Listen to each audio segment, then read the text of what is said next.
Video देख रहे सभी कर्मचारी भाई बहनों को नमस्कार। साथियों, स्वागत है आपका अपने YouTube channel DS computer guide पर। तो साथियों, आखिर वो समय आ ही गया जिसका आपको पिछले 1 साल से सुनने के लिए कान तरस गए थे और वेट करते करते बहुत सारे हमारे कर्मचारी साथी दुनिया से अलविदा कह चुके हैं। तो चलो, फिर भी बहुत खुशी की बात ये है कि जॉब सुरक्षा को लेकर, जो एसओपी को लेकर आपकी निगाहें टिकी हुई थी, कल की उस बात पर जो चर्चाएं गहन थी कि 1 अगस्त की कैबिनेट बैठक में एसओपी जारी हो जाएगी या फिर पारित हो जाएगी, तो उसको लेकर आज दैनिक सवेरा के संपादक हैं डॉक्टर सुरेंद्र धीमान जी, तो उन्होंने भी अपनी मोहर लगाते हुए इसको जो मान्यता दी है और अपने न्यूज़पेपर में भी इसको प्रमुखता से छापा है। तो साथियों, क्या है अपडेट और एसओपी पर मोहर संभव है? चलो, ये तो लगनी ही है, आज नहीं तो कल लगनी ही है। तो क्या है प्रस्ताव में? जो सर्विस रूल हैं एसओपी में, एसओपी है जो उस सर्विस रूल हैं जो जॉब सुरक्षा के, तो उनमें क्या क्या है?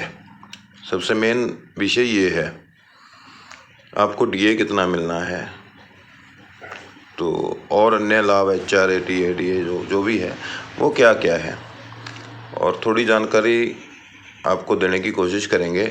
तो साथियों, वीडियो के एंड तक बने रहना है। वीडियो 2-4 मिनट की बनाएंगे। तो आप सभी साथियों से निवेदन यही करूँगा कि पहले तो जो भी साथी चैनल पर आए हैं, वीडियो को देख रहे हैं, तो चैनल को सब्सक्राइब जरूर कर लें जिसने अभी तक चैनल सब्सक्राइब नहीं किया।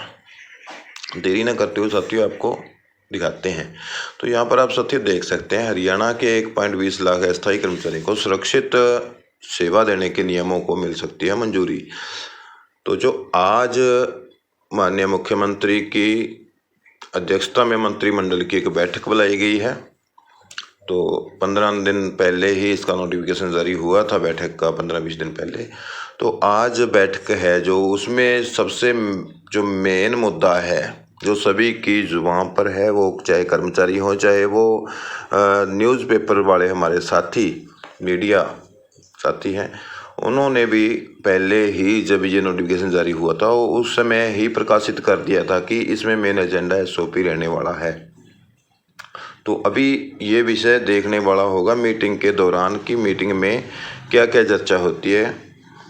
तो एसओपी तो मोहर लगनी है, अगर चर्चा होती है, एजेंडा रखा है तो मोहर फाइनल है, क्योंकि मंत्रिमंडल की बैठक है और सरकार का बहुमत है और मंत्री ही उसमें होंगे और सरकार के ही होंगे। फाइनल मोहर तो लगी ही जाएगी, उसमें किसी की सहमति या असहमति से कोई फर्क नहीं पड़ता। दूसरी बात, क्या क्या इसमें रखा गया है? सबसे बड़ी बात तो जो साथी बहुत दिनों से ट्रांसफ़र नीति को लेकर परेशान थे, बहुत साथियों के फ़ोन आ रहे थे, सर ट्रांसफ़र पॉलिसी कब लागू होगी। हमारे एक मित्र हैं विभाग में, रोज़ाना कॉल करते थे कि हमने जो ऑनलाइन ट्रांसफ़र पॉलिसी का पोर्टल खुला था एचकेरन के माध्यम से, उस पर भी डाला हुआ है हमारा, तो भाई उसका क्या बनेगा, पूछें आप पूछें। तो हमने उनको यही सुझाव दिया था कि एक बार एसओपी आने दो, उसके बाद कोई ना कोई हल जरूर निकलेगा, अगर नहीं निकला तो निकाला जाएगा। तो उन सभी कर्मचारियों के लिए यहाँ पर बड़ी खुशखबरी आ चुकी है और सुरक्षित जॉब होने के बाद कर्मचारी का तबादला कहीं भी किया जा सकेगा, डेपुटेशन भी की जा सकेगी। और जो डीए का लाभ है वो भी डीए मिलेगा, लेकिन कितना मिलेगा ये एसओपी जारी होने पे पता चलेगा। और यहाँ पर एक बात जो है स्पष्ट कर रखी है इन्होंने कि जो डीए है 1 जनवरी 2025 से स्टार्ट होगा। वो आप सभी जानते हैं साथियों, 1 जनवरी 2025 से ही स्टार्ट होना था। क्यों? क्योंकि साथियों डीए है जो साल में 2 बार लगता है, एक तो साल के फर्स्ट मंथ में यानी कि जनवरी में, और दूसरी बार डीए लगता है जुलाई में। 2 डीए लगते हैं साल में। जो महंगाई भत्ता है तो ये 2 बार बढ़ोतरी होती है इसमें। तो साथियों ये इसलिए जब ये 14 अगस्त को तो पारित हुआ था एक्ट, तो जुलाई वाला मंथ तो चला गया था, इसलिए उसका लाभ नहीं मिल सकता। और उसके बाद जो डीए लगना था वो जनवरी 2025 में ही लगना था, इसलिए 2025 जो जनवरी का डीए है वो, और जो अभी जुलाई चली गई है जुलाई वाला डीए, 2 डीए तो कन्फर्म है।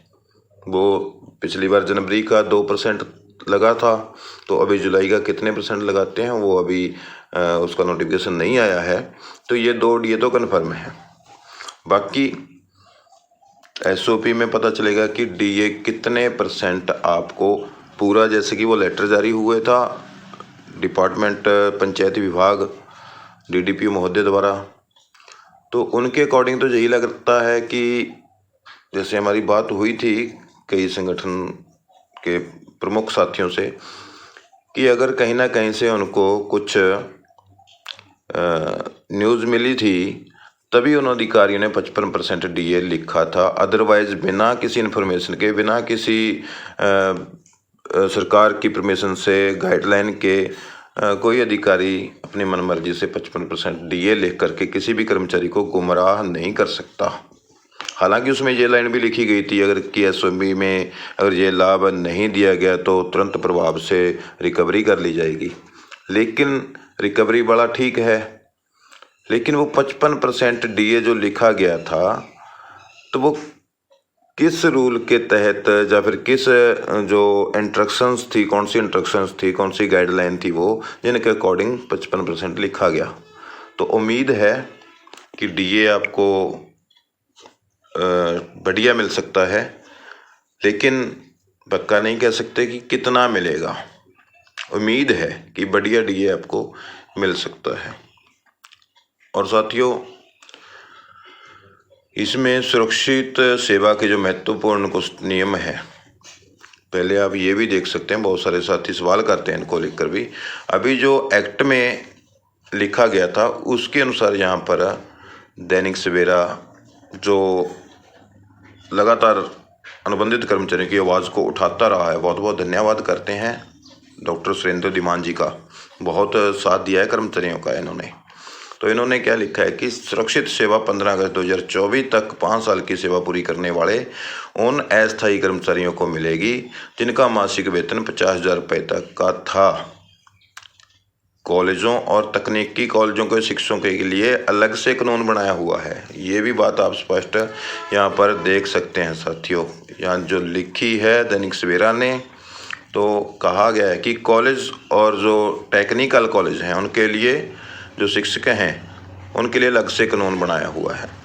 और दूसरा पॉइंट, सुरक्षित सेवा का लाभ प्रदान करते समय संविदा सेवा की किसी भी वर्ष को नज़रअंदाज नहीं किया जाएगा। ये सोचने वाला विषय है साथियों, किसी भी वर्ष को नज़रअंदाज नहीं किया जाएगा। वो सभी वर्ष जो आपके काउंट होंगे। तो जो 5 वर्ष की सेवा पूरी करने का जो लक्ष्य है इसके लिए निर्धारित किया गया है कि अगर वो लक्ष्य प्राप्त करता है कर्मचारी, कोई 5 साल सेवा पूरी करता है 15 अगस्त 24 तक, तो उसके लिए जो कोई भी साल, चाहे वो किसी भी साल के मध्य में लगा हो, तो उस समय का वो उसका जो पीरियड है उसको भी काउंट किया जाएगा। ये आप देख सकते हैं। अधिनियम के तहत सेवा की सुरक्षा, जहां सुविधात्मक सेवा आंशिक रूप से निम्न पद नौकरी की भूमिका पर और आंशिक रूप से उच्च पद नौकरी को भूमिका पर थी, बशर्ते कि उस दौरान वर्ष में कम से कम 240 दिनों के लिए मजदूरी प्राप्त किया गया हो।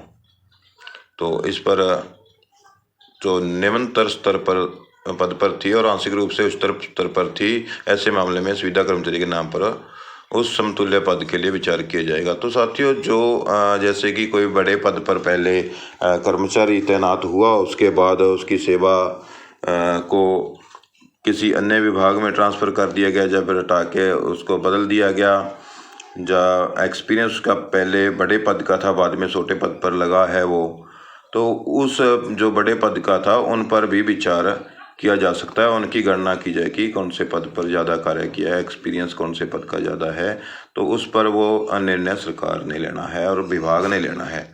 तो साथियों यहाँ पर ज़्यादा बताने को कुछ नहीं है, मेन बातें तो वही हैं कि आज की जो मीटिंग में एसओपी जारी जो हो सकती है उस पर फाइनल मोहर लग सकती है।